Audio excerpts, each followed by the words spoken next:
Assalamualaikum warahmatullahi wabarakatuh. Alhamdulillah nahmaduhu wa nasta'inuhu wa nastahdihi wa nastaghfiruh.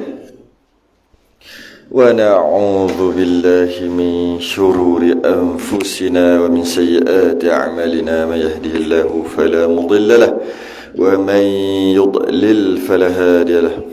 Asyhadu an la ilaha illallah wahdahu la syarika lahu. أشهد أن سيدنا محمدا عبده ورسوله. اللهم صل وسلم وبارك على سيدنا محمد الفاتح لما أغلق والخاتم لما سبق ناصر الحق بالحق والهدي إلى صراطك المستقيم. صلى الله عليه وعلى آله وأصحابه حق قدره ومقداره العظيم. اللهم نور بالكتاب بصري وأطلق به لساني واشرح به صدري واستعمل به جسدي بحولك وقوتك فإنه لا حول ولا قوة إلا بك سبحانك لا علم لنا إلا ما علمتنا إنك أنت العليم الحكيم ولا حول ولا قوة إلا بالله العلي العظيم. Amma ba'du, alhamdulillah kita rafa'kan kesyukuran pagi ni. Sambung kita kitab Majmu' Salasi Rasail. Kita masih lagi di awal. Kita membahaskan pada pagi ni insyaAllah berkaitan dengan mukhalafatuhu ta'ala lil hawadith. Masih lagi kita berkaitan dengan sifat yang wajib bagi Allah. Kita masih lagi di awal. Sebelum pada ni kita bahaskan berkaitan dengan baqa', qidam dan baqa'. Sebelum tu wujud, wujud, qidam, baqa'. Pada hari ni mukhalafatu ta'ala lil hawadith. Kalau kita tengok agak panjang juga. Wujudnya pendek aja. Qidamnya pendek-pendek tu dalam apa? 4 1 2 3 4 5 baris kalau yang rumi lah, muka surat 3 tu. Kalau qidam pun 5 juga, tak sampai 5 lah, 4,5. Baqa' 4. Tapi mukhalafah ni sampai ke habis lah. Banyak lah. 1, 2, 3, 4, 5, 6, 7, 8, 9, 10, 11, 12, 13, 14, 15, 16, 17, 18, 19, 20 baris. Agak panjang bahasnya. Mukhalafatuhu ta'ala lil hawadith. Maknanya ianya perkara yang penting lah. Sebab tu panjang. Yang lain tu penting juga, tapi mudah untuk dipahami dan tak menjadi fitnah dalam agama. Tak ada masalah sangat untuk dipaham. Tapi bila panjang ni, maknanya ada masalah. Ada masalah untuk dipaham ataupun ada orang yang salah faham.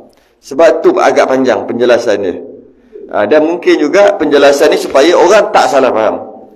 Itu perbahasan kita. Kalau yang Jawi, muka surat 3 tu, duduk kat tengah tu, dalam kurungan mukhalafatuhu ta'ala lil hawadith. Kalau yang Rumi pun 3 juga. Yang di bawah tu.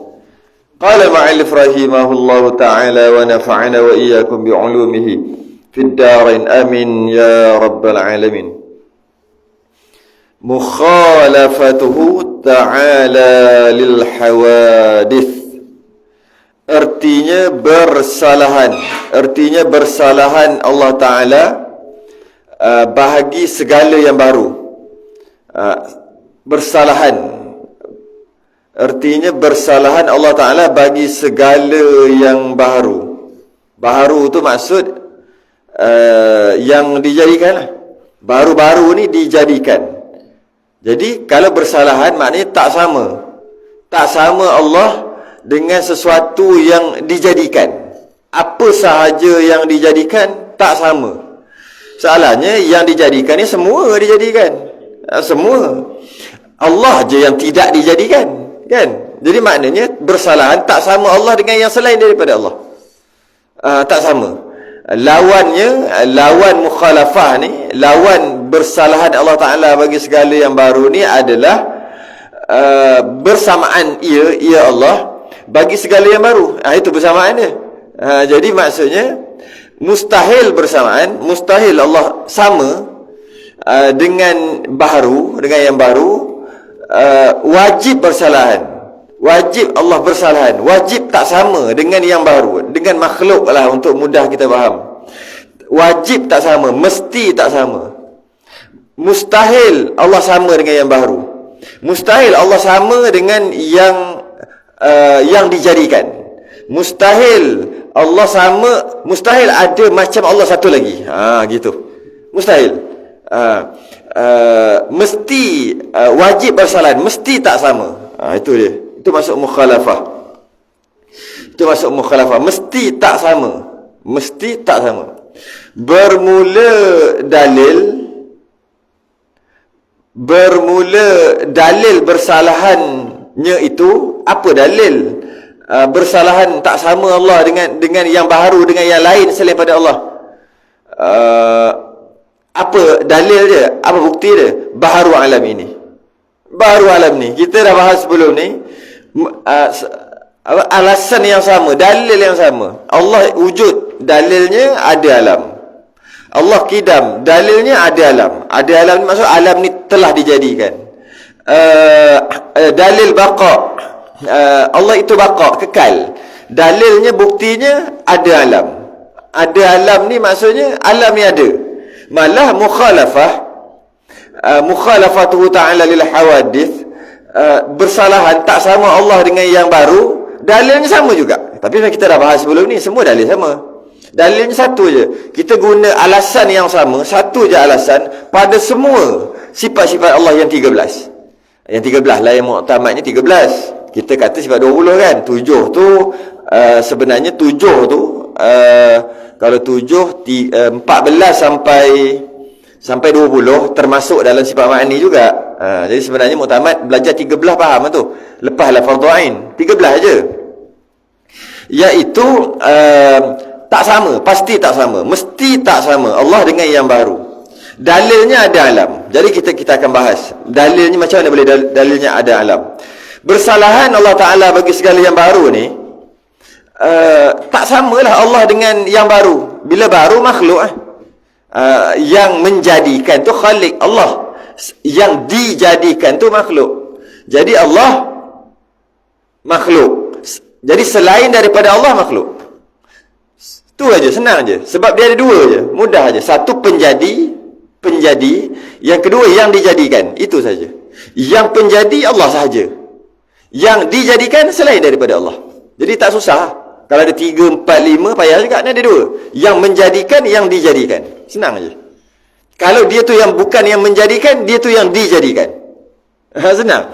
Kalau dia tu bukan makhluk, kalau dia tu bukan hamba, dia tu Tuhan. Kalau dia tu Tuhan, dia bukan hamba. Jadi mudah. Jadi bila kata bersalahan maksudnya tak sama segala-galanya. Dari segi diri Allah, zat, kita panggil zat diri Allah, dari segi sifat ataupun dari segi perbuatan, semua tak sama. Dalilnya laisa kamislihi syai'. Allah tidak ada sesuatu pun yang setara, yang sama dengan Allah. Itu dalil dia, dalil Quran. Mari kita tengok perbahasan. Yakni mustahil atas Allah Ta'ala itu bahawa adalah ia berjirim. Ini yang pertama. Yang kata bila Allah tak sama dengan yang baru. Tak sama dari segi mana? Dari segi mana? Kalau kita kata dari segi wujudnya Allah, wujudnya kita sama. Sama dengan maksud Allah wujud, kita wujud. Tapi kita dah bahas sebelum ni.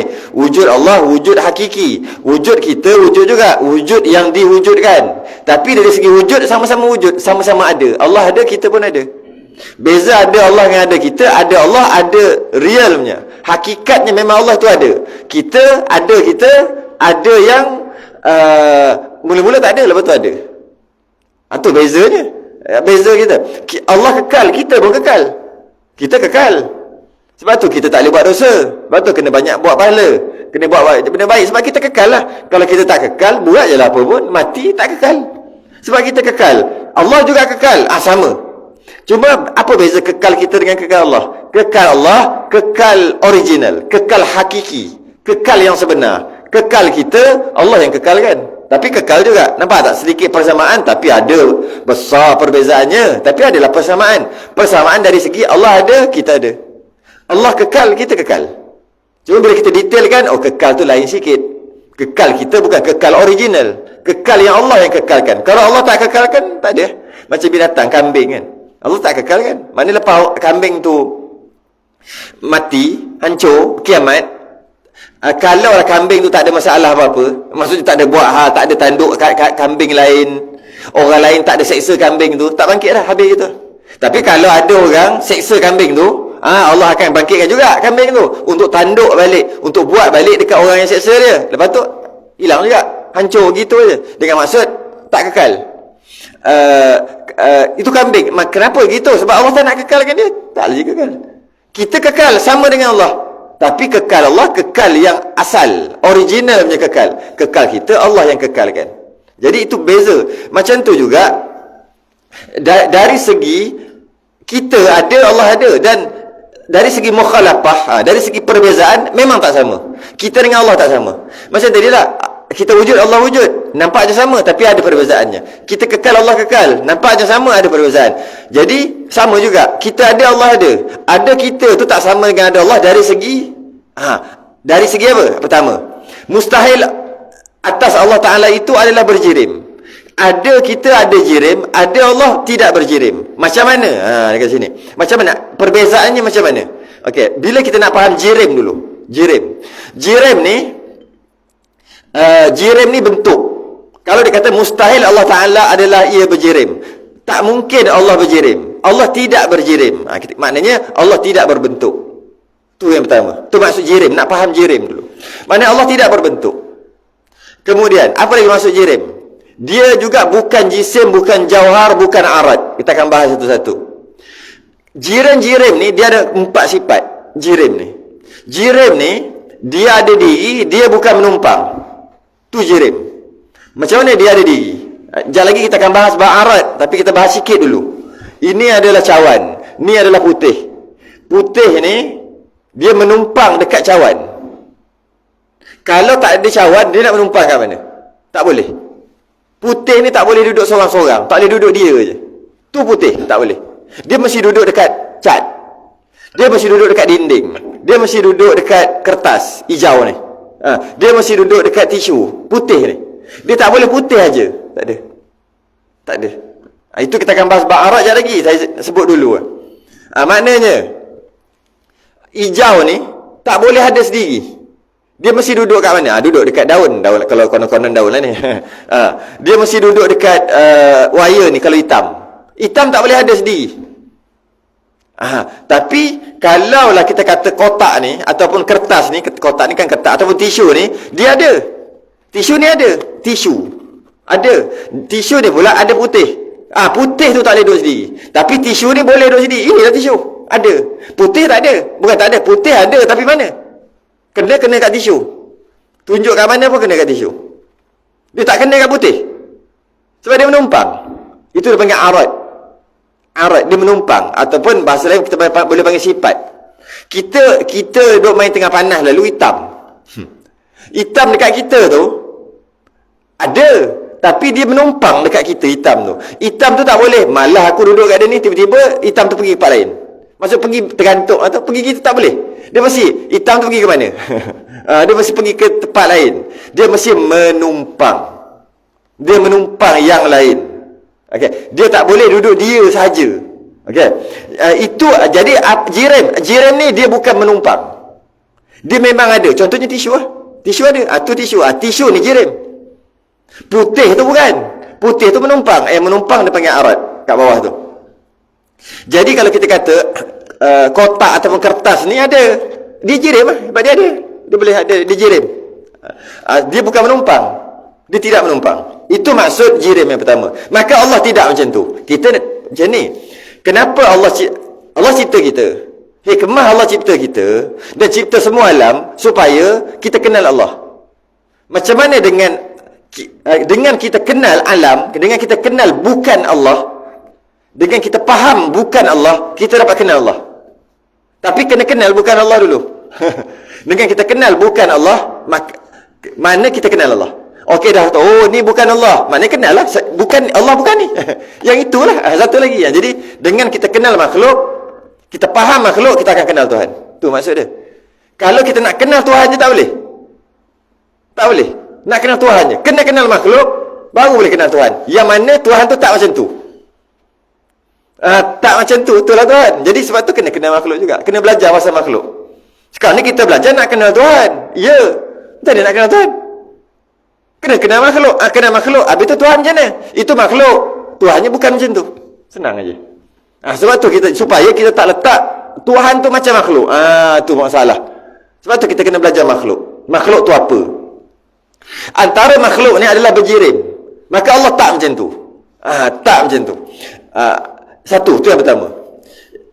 Jirim ni, dia tak menumpang, dia boleh bawa diri dia. Dia ada diri dia. Meja ni, dia ada diri dia, iaitu meja ni. Ni dia.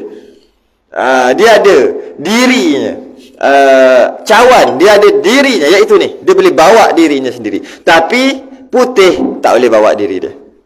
Tak boleh, dia menumpang. Jadi kita nak bahas bukan yang putih tu. Kita nak bahas yang boleh bawa dirinya sendiri. Itu bukan Tuhan. Bukan. Yang tidak menumpang, yang berjirim, kita panggil berjirim. Yang kedua, dia mengambil ruang. Itu jirim. Mengambil ruang. Maka kenapa kita nak cerita pasal mengambil ruang? Itu adalah jirim. Jirim ni mengambil ruang. Bila mengambil ruang, bila jirim dia tu makhluk. Kita nak belajar Tuhan kan? Kalau kita kata dia mengambil ruang, maka Allah tidak begitu. Jadi maknanya benda yang mengambil ruang tu jirim. Maka Allah tidak begitu. Jadi kalau kita kata botol air ni dia mengambil ruang, ataupun air tu dia mengambil ruang, maka Allah bukan air. Menang. Yang mengambil ruang bukan. Apa maksud mengambil ruang? Maksud mengambil ruang ni, kalau dia ada kat situ, yang lain tak boleh ada kat situ. Tu maksud mengambil ruang. Senang aja. Kat sini. Botol air ada kat sini. Yang ini tak boleh duduk dekat dia. Nak duduk kat dia, kena tolak. Kena alihkan air ni, baru boleh duduk kat tempat dia. Mengambil ruang lah. Mana boleh sekali? Mana boleh? Tak boleh. Tak boleh lagi. Tak boleh. Maknanya, dia mengambil ruang, dia panggil. Itulah sifat jirim. Sifat makhluk. Maka Allah tak gitu. Ni kan? Tak boleh lagi. Tak boleh. Macam mana nak dia kena tolak ni ke tepi. Baru boleh duduk. Dia mengambil ruang. Bahasa budak-budak sekarang, makan space. Taklah budak orang tua bercakap kan? Makan space. Susun elok-elok sikit ni. Makan space nak lalu payah. Dia makan space. Mengambil ruang. Itu jirim. Maka Allah tidak gitu. Malah sebenarnya angin yang tak nampak ni pun mengambil ruang. Sebab tu boleh vacuum tu. Dia mengambil ruang. Kalau yang tak nampak ni, bila angin ada, tak boleh angin lain. Bukan. Kalau udara ada kat situ, udara ke angin, kita panggil angin lah kot. Bila angin ada kat situ, tak boleh angin lain nak ada situ. Angin lain nak ada tempat tu, angin lain kena tolak. Bila tolak, angin tu pergi ke depan. Angin yang belakang akan mengambil tempat. Itu jadi angin tu. Sebab angin lain pergi ke situ, angin lain pergi ke situ. Walaupun tak nampak, dia mengambil ruang. Malah sekecil-kecil perkara pun mengambil ruang. Kalau kita kata virus kecil tu, dia mengambil ruang juga, ruang sikit, tapi mengambil ruang. Jadi tak boleh virus lain nak duduk kat situ.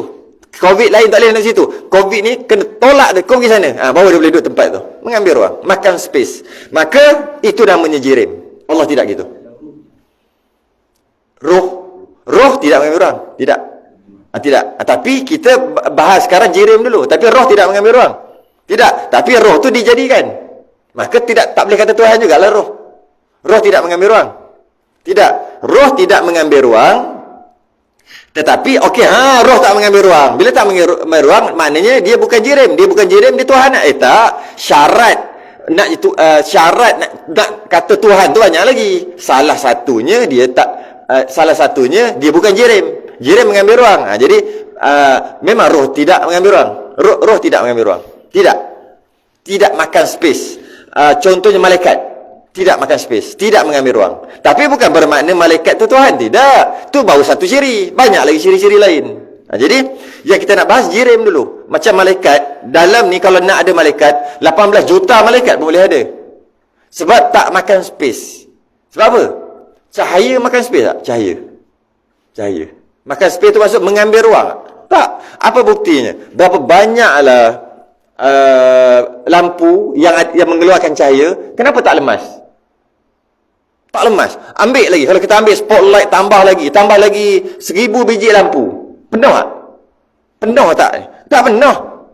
Tambah lagi 2000 biji lampu lagi. Penuh tak? Tak penuh. Maknanya cahaya juga tidak makan ruang. Tak makan space. Tapi bukan maknanya dia Tuhan. Cuma kita nak faham jirim. Jadi maknanya cahaya bukan jirim lah. Kita nak faham jirim. Jadi dia tak mengambil ruang. Itulah malaikat. Sebab tu malaikat dibuat daripada nur, cahaya. Sebab tu dia tak makan space. Sebab tu dia tak makan ruang. Sebab tu dia boleh ada.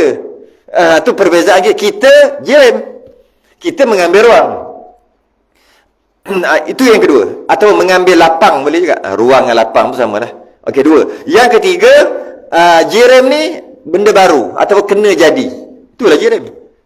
Dia kena jadi. Dan yang keempat, dia terbagi kepada dua. Kadang-kadang dia boleh belah, kadang-kadang dia tak boleh belah. Tak boleh belah. Belah dua. Apa yang boleh belah tu jirim. Jadi ada empat. Yang pertama, dia tak menumpang, dia ada diri dia sendiri. Itu jirim.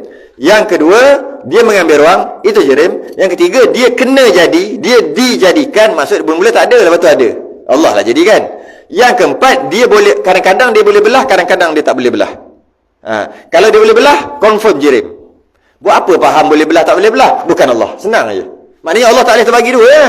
Sebab boleh belah bukan boleh belah, maka dia adalah jirim. Bila dia adalah jirim, dia bukan Allah. Tu tujuan kita faham. Kadang-kadang tak boleh belah. Contoh tak boleh belah, kalaulah kita belah sikit belah kalau kayu ni apa, potong sampai satu tahap halus. Ada. Last dia panggil jauhar firid. Itu makna kalau belah kita fikir-fikir je lah. Potong kecil. Akan sampai satu tahap tak boleh nak potong dah. Mungkin orang panggil atom ke apa, elektron ke proton ke apa benda orang majlis sains tu. Dia ada kan elektron, proton, atom kan, yang bom atom tu kan. Atom pula ke dalam tu kalau kata boleh potong lagi dia jadi protons dengan elektrons yang positif negatif tu. Potong sampai habis. Tak lagi dah. Bila yang boleh potong adalah bukan Allah. Iaitu dia adalah jirim. Ataupun lepas potong sampai tak boleh potong, dia adalah jirim juga. Dia adalah jirim juga. Maka itu semua bukan Allah. Kita tujuan kita faham ni, kita nak kata itu bukan Allah. Maka Allah tak ada terbahagi kedua, tak ada boleh kerat. Maknanya tak gitu. Tidak begitu. Jadi mustahil Allah berjirim. Apa maksud jirim? Yang perkara itu mustahil. Habis tu apa benda macam mana? Dia tak boleh nak fikir lah. Dia tak boleh. Tapi tak habis lagi. Itu baru satu. Allah bukan jirim. Allah bukan jirim. Dan mustahil Allah Ta'ala itu bahawa adalah ia berjirim. Berjirim apa? Yang tadi tu. Yang boleh belah, yang tidak menumpang yang lain, benda mengambil ruang. Tidak. Tidak. Satu. Dan lagi, yang kedua. Dan lagi mustahil atas Allah Ta'ala itu bahawa adalah ia arad. Dah terang tadi. Yang berdiri dengan jirim. Arad ni pula, bahasa lain kita boleh panggil sifat. Arad dengan sifat dia sama.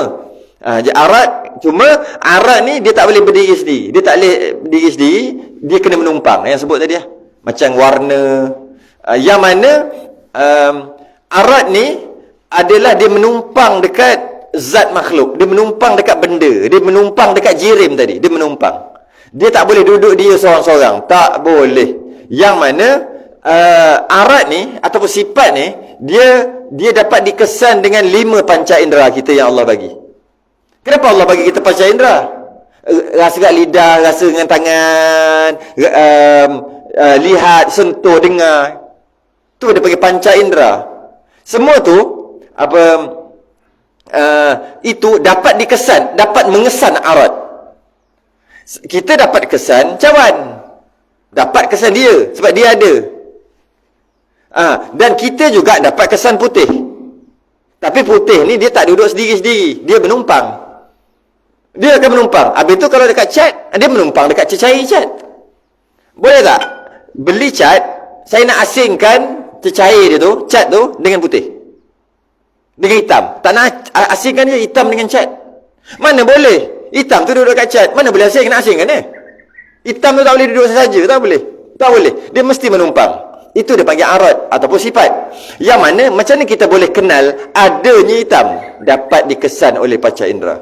Bila dapat dikesan oleh panca indera, kita tahulah itu hitam. Hitam ada, tapi dia menumpang. Hitam ada, biru ada, kuning ada, tapi dia menumpang. Dia akan menumpang dekat jirim, dekat benda. Dia akan menumpang. Dapat dikesan. Macam tu juga bau. Bau dapat dikesan dengan deria bau yang ada dekat hidung ni. Dapat dikesan dengan tu. Tapi dia juga menumpang. Dia menumpang kat udara lah. Lepas tu dia pergi kan, bau, terbau. Dia menumpang. Pedas, masin, semuanya menumpang. Dia tak ada diri dia. Boleh tak pergi kedai nak beli pedas, tapi tak nak cili? Nak pedas saja 3 kilo. Tak boleh. Kena beli cili sebab pedas tu menumpang kat cili. Mesti kena beli cili. Jadi orang nak pedas terpaksa beli cili, terpaksa lah. Macam orang nak beli gula terpaksa beli plastik dia sekali. Terpaksa lah. Habis nak macam mana? Beli plastik sekali. Macam tu lah perumpamaan. Jadi dengan dia nak beli masin, tak boleh. Kena beli benda tu lah yang kita nak panggil apa? Hablo ke apa? Yang tu lah. Yang putih-putih tu. Tak boleh. Kita nak beli warna, terpaksa beli cat. Cecair, terpaksa beli cecair nak beli warna. Tak boleh kita nak beli warna saja. Saya nak kuning aja. Ini cat lah. Saya tak mau cat, saya mau kuning saja. Murah sikit. Tak boleh. Dia menumpang, tak boleh. Terpaksa beli cat untuk dapat kuning, untuk dapat biru, terpaksa. Terpaksa beli cili untuk dapat pedas. Terpaksa beli gula untuk dapat manis. Tak boleh nak manis saja, tak boleh. Jadi masin ada di garam, manis ada di gula, putih ada di tepung, wangi ada di minyak. Tak boleh, kita nak beli wangi je tak boleh, terpaksa beli minyak sekali. Sebab wangi tu menumpang. Semua tu dapat kesan dengan hidung, panca indera, dapat kesan dengan mata, putih, dapat kesan dengan hidung, bau, semua dapat kesan. Dapat kesan dengan lidah, rasa dia, semua dapat kesan. Dia panggil itu panca indera. Dia dapat kesan dengan panca indera. Tapi dia tu tak ada dirinya, dia terpaksa menumpang. Sebab tu kalau tiba-tiba bau wangi, tiba-tiba tengah malam 3 pagi jalan, tapi buat cerita sikit, tiba bau wangi, kita boleh kata, kita mesti kata, tak mungkin, wangi je ada, tapi tuan wangi tu tak ada. Tak mungkin. Itu yang jadi meremang belum. Mesti ada, tapi tak ada, tak nampak. Mesti ada ni, mesti ada. Sama juga busuk, tiba-tiba busuk. Kita kenapa jadi meremang kalau tengah-tengah malam tiba busuk sangat. Busuk sangat, bau longkang. Rumah kita longkang jauh, macam tak ada busuk gitu, tiba bau busuk. Kita meremang. Bulu malam Jumaat pula tu. Contoh buatlah cerita apa-apa, tambahlah nak bagi sedap cerita tu. Cuma tapi tak ada yang busuk tu. Tak ada diri. Tak mungkin. Busuk tak boleh duduk saja-saja. Tak boleh duduk seorang-seorang. Tak boleh duduk dia aja. Mesti ada yang busuk. Tai ke apa ke, hantu ke, mesti ada. Cuma kita tak nampak. Sebab tu kita takut. Sebab kita sebenarnya dah ada dalam akal kita, cuma kita tak keluar, kita tak kaji je. Kalau kita kaji, maknanya memang aku duk faham gitu. Dah. Memang duk faham dah. Cuma kita detailkan, kita keluarkan dalam kepala kita. Jadi tak mungkin wangi akan duduk sendiri. Dia akan menumpang. Dia menumpang kat udara ke, dia menumpang. Sama ada kita nampak atau kita tak nampak, dia tetap menumpang. Jadi Allah bukan gitu. Itu tujuannya. Allah bukan macam wangi, bukan macam pedas, bukan macam masam, bukan macam manis, bukan.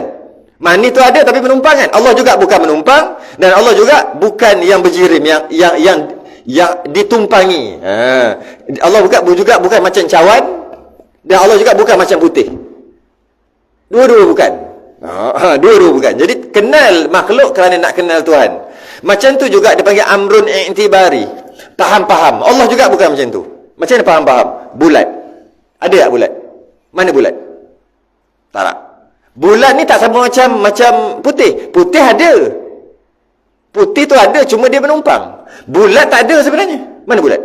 Tak ada. Bulat ni faham-faham. Dia faham-faham je ni bulat. Faham-faham. Dia tak ada. Mana bulat? Ni cawan. Dia beza sikit. Kalau putih, dia ada. Tapi dia menumpang. Kalau jirim, diri lagi ada cawan. Bulat tak ada. Petak ni, petak meja ni mana ada? Tak, dia tak panggil menumpang. Tidak. Dia panggil faham-faham. Okey, susah nak faham bulat, faham jatuh. Buah kelapa jatuh. Jatuh tu ada tak? Kalau payah nak faham bulat, faham jatuh dulu. Jatuh lebih senang nak faham daripada bulat. Jatuh. Buah kelapa jatuh. Shoo! Jatuh tak ada. Dia tak menumpang. Jatuh tak menumpang di buah kelapa, tidak. Dia faham-faham. Dia panggil amrun intibari. Faham. Perkara yang namanya jatuh. Tapi jatuh tu tak ada. Tapi faham. Tu jatuh. Sama juga. Sebab dia dikelilingi begini, kita panggil bulat. Faham je dia bulat. Tapi bulat tak ada. Dia tak panggil menumpang. Benda ni kena renung. Baru faham perbezaan di antara putih, warna, bau, rasakan lidah semua. Itu adalah ada. Tapi menumpang. Berbeza dengan petak, bulat, tiga segi apa semua. Dia tak ada. Dia bukan menumpang. Dia tak ada. Tapi faham-faham aja. Bergolek. Buah kelapa bergolek. Golek tak ada. Tapi faham, bergolek. Tu bergolek. Mana? Tunjuk tak kena. Tunjuk tak kena. Tunjuk kena buah. Tu buah kelapa jatuh. Mana jatuh? Buah kelapa ada lah. Jatuh tu mana? Tu. Tunjuk tak kena. Tapi faham. Tu dia beza. Tapi kalau putih boleh tunjuk lagi. Cuma dia menumpang aja. Tunjuk tak kena juga, tapi dia menumpang. Ada sedikit beza. Putih, arat kita panggil, dengan amrun i'tibari. Faham. Jenis faham dalam otak je. Bendanya faham dalam otak. Allah juga bukan gitu. Tu nak cerita. Allah juga bukan macam bulat, petak, tiga segi. Bukan. Yang dia tak ada. Tapi faham-faham pun bukan gitu juga. Arat. Jadi maknanya, kalaulah Allah itu arat, Allah tu macam putih, rosak. Tuhan apa menumpang? Tuhan pun menumpang. Maka rosaklah sifat ketuhanan. Rosak sifat ketuhanan. Kalau Allah dia jenis macam putih, macam menumpang. Kalau Allah macam bulat, lagilah tak ada. Lagilah teruk. Lagilah bukan Tuhan. Sebab benda ni tak ada, faham-faham aja. Lagilah bukan Tuhan. Sebab Allah tu awal-awal kita dah bahas, wujud ada, bulat tak ada. Faham saja. Faham saja. Jadi Allah tidak macam putih tadi ni. Tidak macam putih, tidak macam pedas, tidak macam asam, tidak gitu. Tidak jenis menumpang. Tidak. Allah itu ada. Jadi kita dah faham gitu, masih Allah bukan gitu. Tapi masih lagi tak boleh nak faham. Memang akal kita terbatas. Akhir sekali, kita akan masuk akan datang, akhir lagi sekali, sampai kita tak boleh faham juga. Bukan macam ni, bukan ni. Sebab kita cerita tentang bukan Allah. Habis tu Allah macam mana? Yang satu lagi lah. Sebab semua bukan. Itu macam mana? Tak boleh, dia tak lagi. Maka bila kita tak boleh faham, tak lagi dah, maksimum dah, kita kenal Allah. Sampai tak boleh lagi. Sekarang boleh lagi, baru dua bincang. Bukan macam ni, bukan. Habis kalau semua bukan? Semua bukan. Yang tu lah. Yang balance tu, itulah Allah. Akhirnya dia memang tak boleh pergi, akal kita. Sebab tu kita akan tapi tak lagi dah. Maka kita kenal Allah bila kita tak boleh nak bayang, tak boleh nak pergi dah. Sebab akal kita terbatas, Allah bersifat sempurna, akal kita tak sempurna. Mustahil sesuatu yang bersifat sempurna dapat faham sesuatu yang sempurna. Macam saya bagi contoh bulan lepas, kursi ni, kalau dia ada otak, kalau lah dia boleh fikir, dia takkan boleh faham kenapa kita letak punggung dekat dia hari-hari. Orang lain-lain tu dia tak boleh faham. Kejap-kejap manusia ni ada duduk kat sini, lepas tu pergi mana dah? Tak ada. Lepas tu malam ada balik. Malam ada lagi orang lain pula, punggung lain pula duduk kursi ni. Kalau boleh fikir, dia tak boleh fikir. Sebab dia tak sempurna, dia tidak bersifat sempurna. Dia tak boleh fikir kita yang sempurna berbanding dengan dia. Tak boleh fikir. Pergi mana tak tahu. Kejap ada balik. Kejap punggung kecil, kejap punggung besar. Kejap tak ada orang, tak ada duduk. Kejap ada waktu pagi, kejap ada waktu malam. Dia orang buat apa ni? Orang tu apa benda? Makhluk ni, apa benda? Dia tak boleh fikir. Kalau dia boleh fikir, dia tak boleh lagi lah. Apa benda? Kejap letak itu, kejap duduk sejam aja, lepas tu tak ada dah. Lepas tu tolak ke sini. Apa benda ni? Dia tak boleh faham. Sebab dia, sebab tu kata, memang dia tak ada otak. Cuma dia, kalau dia boleh fikir, tak boleh faham juga. Sebab kita sempurna, dia tak sempurna. Dia tak ada otak, tak ada apa, macam-macam. Dia dicipta kita, yang reka kita buat, dia tak akan boleh faham kita. Yang mencipta dia iaitu kursi. Tak boleh. Takkan boleh. Sebab kita sempurna, dia tak sempurna. Begitu juga Allah cipta kita, Allah bersifat sempurna, kita takkan boleh pergi. Cuba kita boleh faham yang bukan Allah, bukan, sampailah tak lagi. Semua Allah itu bukan. Secara automatik kita tak boleh fikir, tak boleh bayang. Sebab semua bukan. Bahasa mudah juga, nak kenal Allah, apa saja terbayang bukan. Habis tu. Habis tu memang ingat boleh ke kita bayang-bayangkan Allah. Ada lagi tu. Dan mustahil atas Allah Taala itu bahawa ada ia pihak bagi jirim. Lagi bukan juga. Yang ni yang kecoh-kecoh ni. Pihak tu maksud kita tengok pihak bagi jirim. Kita baca dua terus. Dan lagi mustahil atas Allah Taala itu bahawa ada baginya pihak.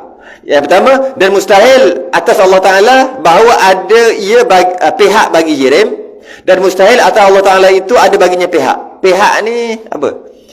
Pihak ni macam kalau macam ni depan tu berpihak. Depan ni belakang, kiri, kanan, atas, bawah. Tu pihak dia panggil. Allah tak gitu. Tak ada atas, bawah, kiri, kanan.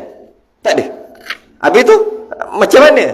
Allah maujud bila makan. Allah ada, tidak bertempat, tidak memenuhi ruang, kita dah bahas tadi, tidak berjirim, tidak berarah. Tidak berarah. Arah ni adalah sifat makhluk. Arah adalah sifat makhluk. Jadi bila gitu, dan arah-arah ni tempat. Ialah tempatlah depan, tak ke tempat depan tu. Belakang, tak ke tempat. Kiri, atas, bawah, semua tu tempat. Jadi, makna kita tak boleh katalah Allah duduk dekat arash. Duduk atas arash. Ar-Rahmanu 'alal 'arsy istawa. Ala tu kalau sekali lalu masuk atas. Ala. Jadi Ar-Rahman tu Allah yang bersifat Rahman. Ala duduk atas arash. Bila sebut atas kan pihak, bukan? Dah, tolak. Bukan dah. Maka Allah, sebab bila sebut duduk, automatik ada pihak. Maksud bila duduk, mesti duduk tu ke atas. Dan bila duduk pula, mesti ada punggung. Dah nama duduk mesti dengan punggung. Dia jadi pelik-pelik dah, faham pelik-pelik dah. Sebab tu tak boleh kata tidak, Allah tidak berpihak, kita panggil. Tidak ada depan, bawah, kiri, depan, belakang, tak ada.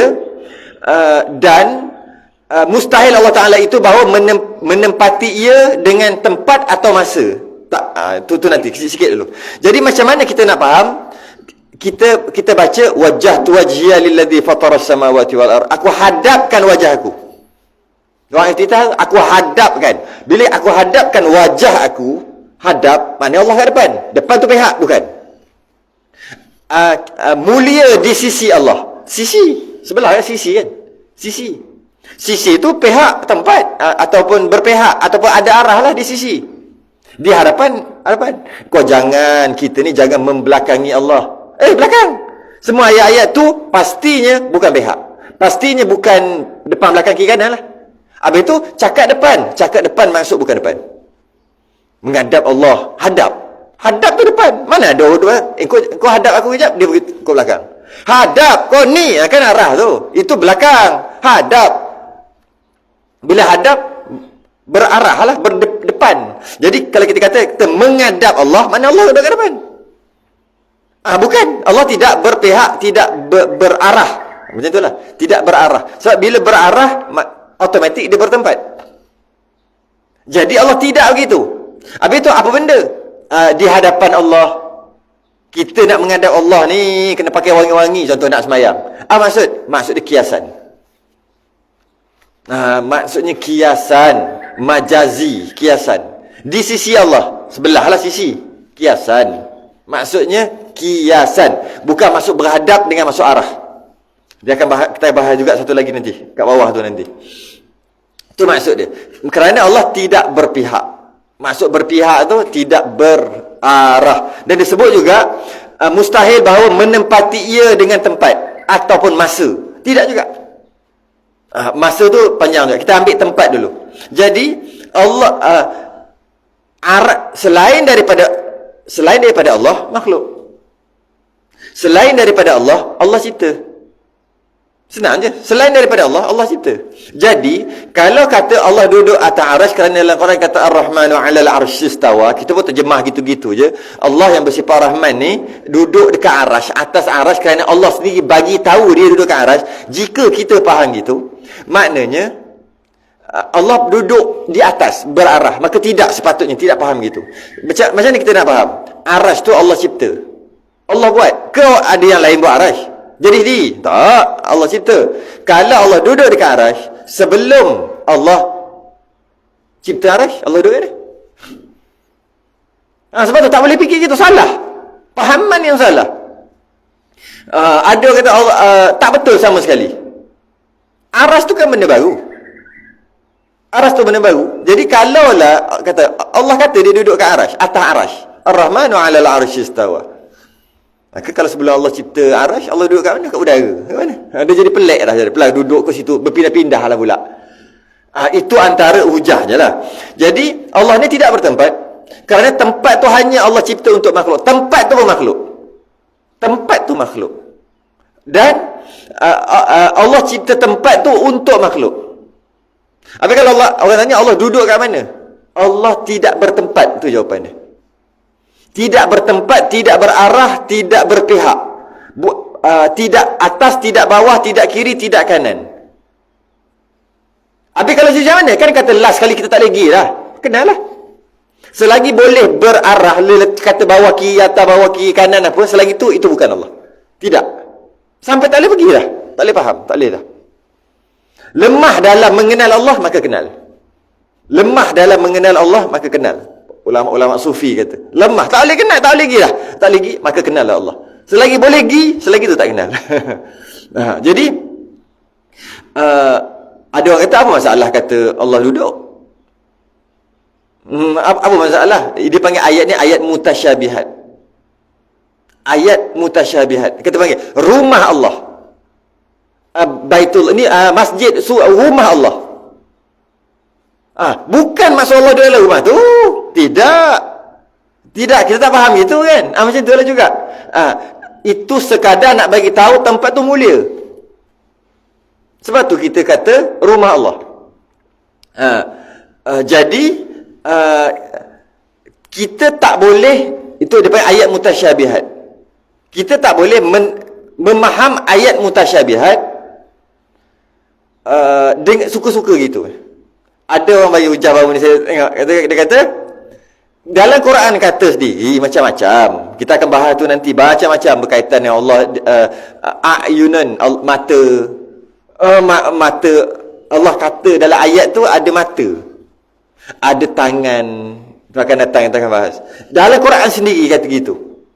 Dan Quran juga kata, jadi kita pula faham lain. Kita kata Allah tak ada tangan pula. Allah sendiri kata dia, yadullah fawqa aydihim, tangan Allah di atas tangan-tangan mereka. Jadi kita pula kata Allah tak ada tangan. Kita pula lebih kenal Allah daripada Allah sendiri. Amboi, sedap dia kata gitu. Tak pernah pun Allah kata dia ada tangan. Tak pernah. Yang kata yadullah fawqa aydihim, tangan Allah di atas tangan-tangan mereka, tidak, tak ada. Tangan Allah di atas tangan-tangan mereka, tak pernah pun Allah mengaku, Allah kata tangan Allah di atas tangan-tangan mereka. Tak ada. Allah kata yadullah, bukan tangan Allah. Tak, yadun tu tangan lah. Engkau kata tangan. Allah dalam Quran kata yadun. Terjemahannya, siapa yang terjemah? Kau yang terjemah. Betul kata, Allah sendiri kata dia ada tangan. Allah sendiri kata, tak pernah Allah kata dia ada tangan. Habis tu, dalam Quran, yadun. Yadun tu tangan lah. Engkau cakap. Allah kata yadun. Habis tu yadun tu apa? Dia boleh fikir, cerdik. Yadun tu apa? Banyak makna. Ada belah-belah. Ada belah-belah makna yadun. Salah satunya tangan. Yang kau ambil tangan tu kenapa? Kenapa tak ambil yang lain-lain lagi? Kau punya masalah kata Allah ada tangan. Sebab Allah tak pernah kata dia ada tangan. Allah kata yadun. Nampak? Kita yang suka-suka kata Allah ada tangan. Sebab kita dakwa Allah kata dia ada tangan. Dalam Quran kata yadullah fawqa aydihim, tangan Allah di atas tangan-tangan mereka. Kau yang terjemah tangan. Allah tak pernah pun kata. Allah kata yadun. Habis tu yadun tangan lah. Orang Arab ke? Tak. Bila tahu orang Arab, taklah faham sungguh-sungguh dalam bahasa Arab. Maka tengoklah kamus. Tengoklah orang pakar Arab. Oh, yadun ni banyak. Maksud dia. Sikit bahasa Melayu pun ada. Kan? Yadun selain daripada masuk tangan. Tangan tu tapi bukan masuk tangan. Sebut tangan bukan masuk tangan. Maksudnya, korang semua ni, dia naik pangkat. Dulu dia kerja biasa, naik jadi supervisor. Jadi sekarang ni kawan-kawan dia semua bawah dia. Korang ni semua kerja elok-elok. Belakang. Korang semua dalam tangan aku, dalam genggaman aku. Kita pun cek belik. Tak ada pun aku dalam tu. Engkau tak kerti bahasa ke apa? Engkau cakap, aku ada dalam tangan kau.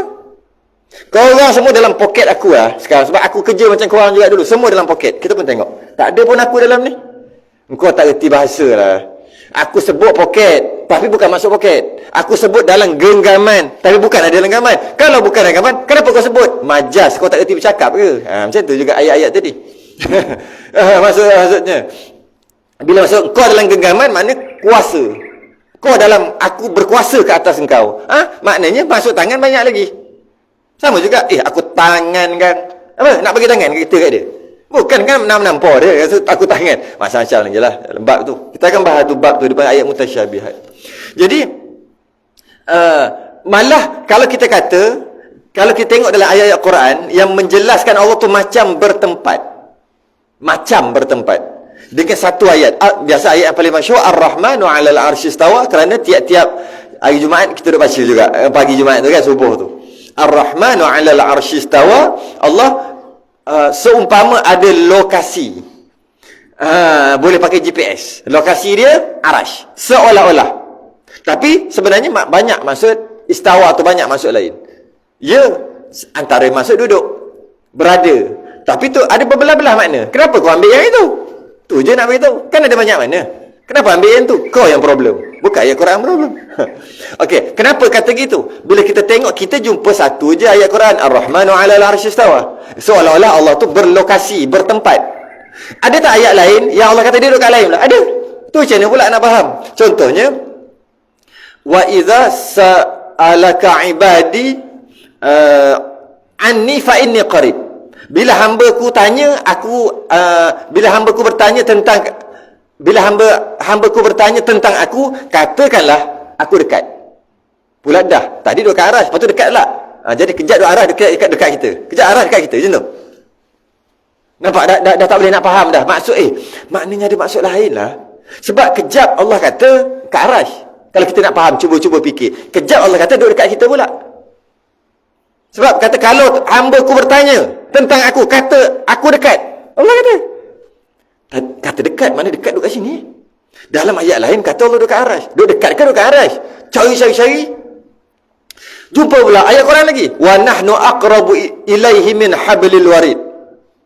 Aku dekat daripada urat merah ni. Aku lebih dekat. Kejap Allah duduk dekat ni, kejap Allah duduk dalam ni, kejap Allah duduk kat arash. Dah tiga dah. Tak kenalah kalau ni bukan ayat lokasi lah, bukan ayat tempat lah. Ada makna lain lah ni. Cuba tengok. Apa maksud dekat? Dekat kan? Bang, kita baru pindah rumah. Bang, lama dah duduk dekat ni. Duduk kat sini. Dekat sini. Baru duduk 5 minit. Bukan duduk dekat situ. Duduk tinggal kat sini. Pakai perkataan dekat, maksud lain. Kalau kan abang tu duduk dekat kursi. Kita baru pindah barang masuk rumah. Kita tanyalah, bang duduk berapa lama dah duduk kat sini? Dekat sini. Dia kata dah 5 minit lah. Maksud kita dekat apa? Maksud kita duduk rumah tu berapa lama dah? Maksudnya dekat ni banyak. Ada yang dekat-dekat. Ada yang dekat tu lain. Banyak maksud. Yang kau pergi ambil maksud dekat. Itu kenapa? Dekat, yang dekat-dekat ni kenapa? Kenapa tak ambil maksud lain? Kan banyak maksud lain. Sebab ada ayat-ayat yang bertentangan. Ayat seumpama lokasi. Tapi lokasinya berbeza-beza. Kejap kat sini, kejap kat sini. Takkan Allah kejap sini. Tu atromen. Kita ada kejap kat sini. Walillahil masyriq wal maghrib fa aynama tuwallu fa thamma wajh Allah.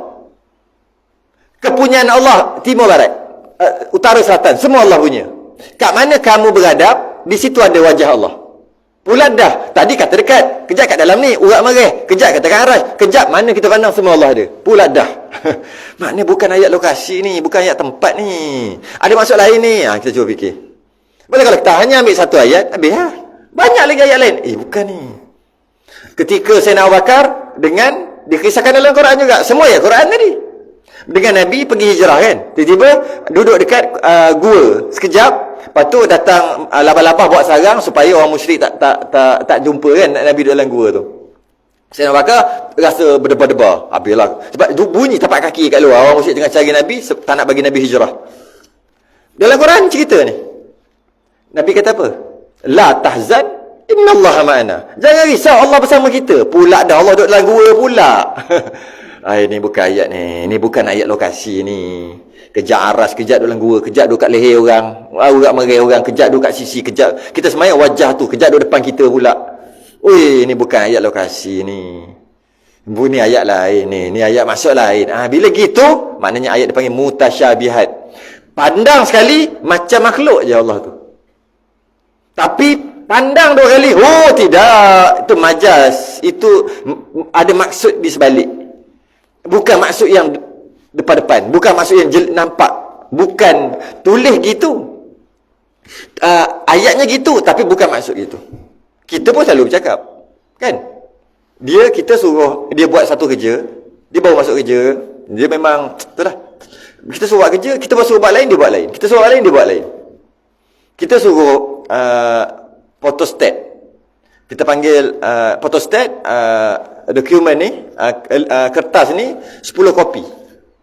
10 kopi. Kita kata 10 kopi. Dia pergi ambil, dia letak kat tepi, dia buat kopi 10 cawan. Okey.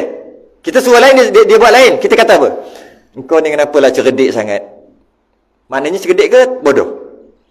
Bodoh kan? Kau ni kenapalah cerdik sangat? Aku cakap 10 kopi, photostat tu kau tak nampak ke? Kerja kau kan photostat. Kerja kau bukan buat kopi kakak tu. Yang kau pergi buat kopi 10. Tuan suruh buat 10 kopi. Kita kata apa? Bengang ni, marah ni. Engkau ni kenapa cerdik sangat? Kita kata cerdik, maksud kita bodoh.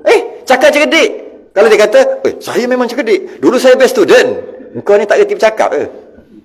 Kau tak reti. Kau ni orang ke apa kau ni? Habis tuan cakap cerdik. Aku cakap cerdik, masuk bodoh. Kalau masuk bodoh, cakaplah bodoh terus. Tak apa, cakap cerdik baru orang boleh faham. Orang yang akal sejahtera boleh faham. Kenapa kau ni cerdik sangat? Maknanya bodoh. Sama lah juga. Allah kata dia ada tangan, ada apa? Maksudnya apa? Bukan mestinya maksud itu. Kadang-kadang maksud di sebalik. Allah kata dia ada tangan. Yadullah. Maksudnya Allah tak ada tangan. Boleh? Boleh. Sama je. Kita dah bercakap selalu pun. Dia panggil ayat mutasyabihat. Tengok sekali macam dia buat kerja salah. Lepas tu cakap dia cerdik.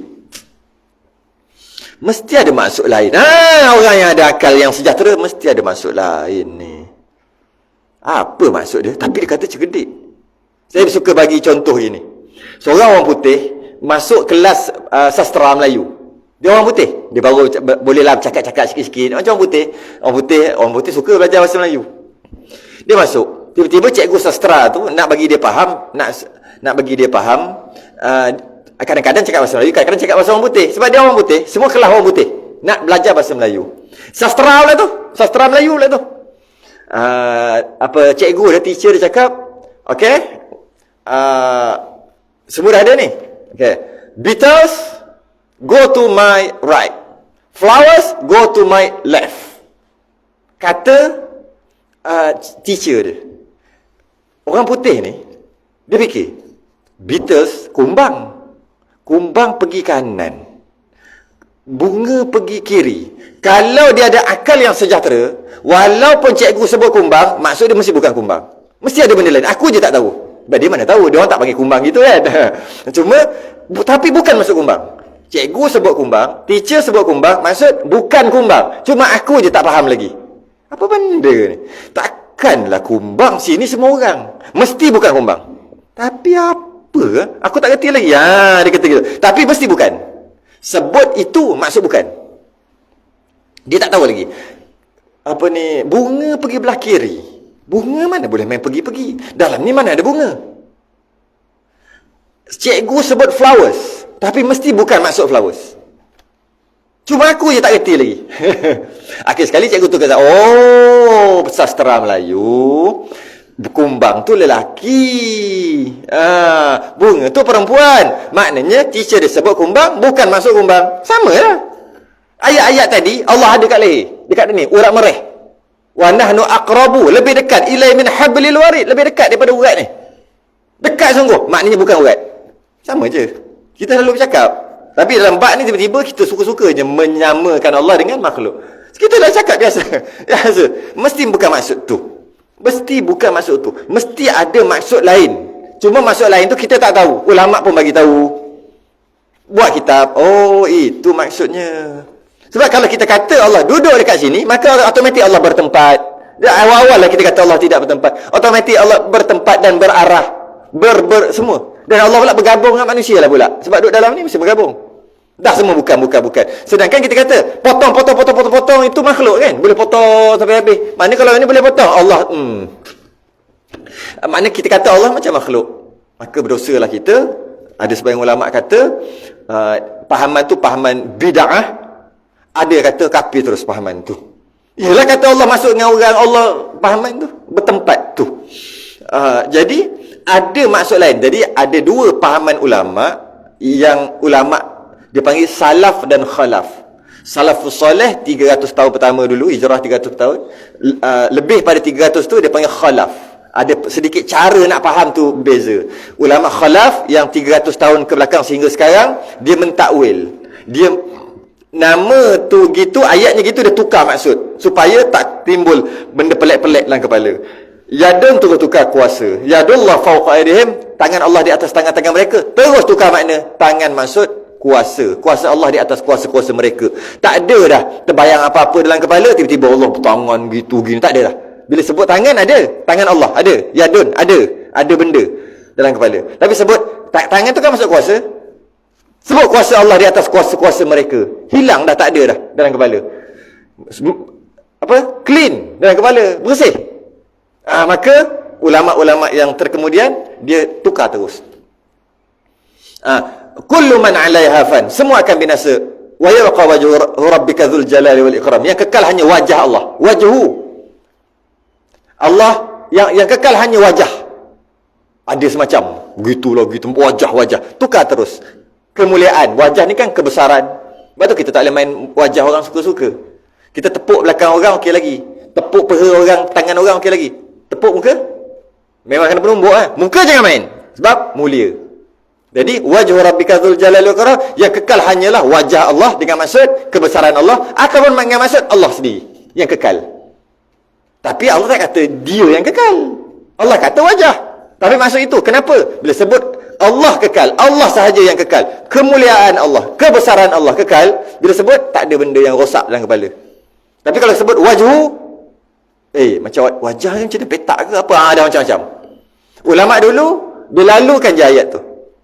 Wajhu rabbika dzul jalali wal ikram. Aku percaya dengan ayat ni. Allah tak macam makhluk. Wajah bukan maksud wajah. Habis tu lalu je. Tu ulama dulu 300 tahun yang pertama. Dia tak ada banyak benda rosak dalam kepala, jadi dia boleh lalu. Kita tak boleh lalu. Kita lalu aje terfikir. Lalu aje, lalukan je. Yadullah, tangan Allah di atas tangan-tangan mereka. Okey, aku beriman dengan ayat ni. Allah bukan maksud Allah ada tangan, Allah tak sama dengan makhluk. Lalukan ayat. Tak boleh. Macam-macam terbayang. Terbayang macam-macam dalam kepala kita. Kepala kita dah rosak kan, otak kita macam-macam dah rosak, fikir macam-macam. Fikir dunia. Jadi itu sedikit berkaitan dengan ni. Tak habis lagi, insya-Allah akan datang kita akan bincang berkaitan dengan yang sama, tak habis lagi, yang mana kita berhenti dekat lagi mustahil Allah itu bersifat yang baru, dan kita cerita sikit berkaitan dengan perbualan di antara Imam Abu Hanifah, Imam Hanafi dengan Dahri. Dahri ini seorang yang tak ada agama, dan dia berbahas dengan semua orang-orang alim ulama waktu tu, semua dia menang. Orang tak dijawab. Kisah ni ada dalam kitab Aqidatun Najin. Saya bawa kisah ni akan datang, yang bahawasanya boleh ke kalau kata Allah tidak bertempat? Kan setiap yang ada mesti tempat. Mana boleh tidak bertempat? Mesti yang setiap yang ada bertempat. Tidak. Yang ada boleh je tak bertempat. Malah makhluk pun ada. Gitu. Tak pelik pun. Maka Dahri dia berbahas dengan Imam Abu Hanifah. Waktu tu kecil lagi. Ada riwayat mengatakan 7 tahun. Ada riwayat mengatakan 9 tahun. Tok guru dia pening kepala. Tak boleh nak jawab. Sebab apa? Raja suruh bahas dengan ni. Sebab semua orang kita kalah dah. Pening duk fikir. Datang Imam Hanafi kata, jangan risau Tok Guru. Esok saya pergi. Tok Guru duk diam-diam. Sebab saya dah mimpi. Ada cerita. Saya dah mimpi gini, harimau makan. Maka akulah harimau yang makan Dahri. Dahri tu orang hebat. Engkau budak lagi. Tapi engkau anak murid aku. Tak apa, saya boleh jawab. Maka dia bahas, kalah Dahri. Itu cerita akan datang. Cerita akan iklan akan datang. Jadi kita kalau tanda kita berhenti ikat, dan lagi mustahil atas Allah Ta'ala itu bersifat dengan sifat baru. Dan lagi mustahil atas Allah bersifat dengan sifat yang kecil atau besar. Itu semua mustahil tu. Kita akan bincang satu persatu. Tangguh dulu. Kita sudahi dengan tasbih kafarah dan salatul subhanakallah wa hamdika asyhadu an la ilaha illa anta. Bismillahirrahmanirrahim.